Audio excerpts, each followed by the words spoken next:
మహారాష్ట్ర తదుపరి ముఖ్యమంత్రి ఎవరో సోమవారం తేలిపోనుంది. బీజేపీ శాసనసభాపక్ష సమావేశం సోమవారం జరగనుండగా అందులో నిర్ణయం తీసుకుంటారని ప్రస్తుత ముఖ్యమంత్రి ఏక్నాథ్ సిందే చెప్పారు.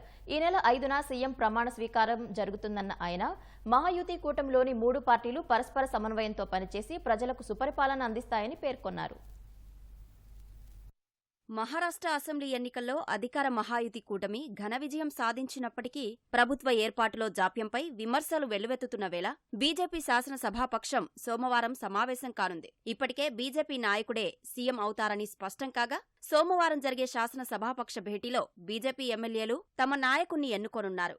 ఈ విషయాన్ని మహారాష్ట్ర ప్రస్తుత ముఖ్యమంత్రి ఏక్నాథ్ షిందే చెప్పారు. శుక్రవారం తన స్వగ్రామానికి వెళ్లిన ఆయన సుదీర్ఘ ఎన్నికల ప్రచారం కారణంగా అనారోగ్యానికి గురైనట్లు తెలిపారు. విశ్రాంతి తీసుకునేందుకే స్వగ్రామానికి వచ్చినట్లు వివరించిన షిందే ప్రస్తుతం తన ఆరోగ్యం బాగానే ఉందన్నారు. ప్రభుత్వ ఏర్పాటు తీరుపై అసంతృప్తితోనే స్వగ్రామానికి వెళ్లినట్లు వచ్చిన ఆరోపణలను ఆయన ఖండించారు.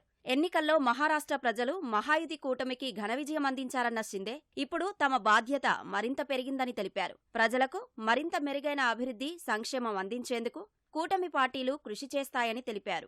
अभी मैं एक ही बात कहता हूँ, सरकार स्थापित हो जाएगी, अच्छी तरह से हो जाएगी.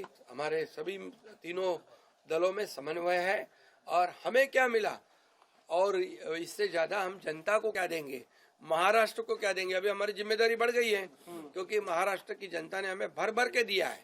अभी हमें उनका विकास करना है, ये योजनाएं को आगे बढ़ाना है. इसके पीछे हम काम करेंगे. सर, अपोजिशन की तरफ से सवाल ये उठ रहे हैं कि तारीख घोषित हो गई है, स्थल घोषित हो गया है, पर सीएम अभी तक घोषित नहीं किया. अरे भैया, उनकी कल मीटिंग है ना, विधानमंडल पक्ष की उनकी मीटिंग है, उसमें तय हो जाएगा. क्यों चिंता करते हो, 5 तारीख तो हुई है. ఎన్నికల్లో ప్రజలు ఘన విజయాన్ని కట్టబెట్టినప్పటికీ ముఖ్యమంత్రిని ఎంపిక చేయడంలో మహాయుతి కూటమి విఫలమవుతోందని శివసేన ఉద్దవ్ ఠాక్రే వర్గం నేత ఆదిత్య ఠాక్రే విమర్శలు గుప్పించారు. ఇది ప్రజల తీర్పును అవమానించడమేనని వ్యాఖ్యానించారు. మహారాష్ట్రలో రాష్ట్రపతి పాలనను ఎందుకు విధించడం లేదని ఎక్స్లో ప్రశ్నించారు. మరోవైపు ముఖ్యమంత్రి పేరు ఇప్పటికే ఖరారైందని, కేంద్ర నాయకత్వం నిర్ధారణ కోసం ఎదురుచూస్తున్నామని బీజేపీ సీనియర్ నేత రావ్ సాహెబ్ దాన్వే చెప్పారు. ఎవరు సీఎం అవుతారో మహారాష్ట్ర ప్రజలకు తెలుసునని ఆయన వ్యాఖ్యానించారు. కేబినెట్ కూర్పుపై ముఖ్యమంత్రి నిర్ణయం తీసుకుంటారని దాన్వే పేర్కొన్నారు.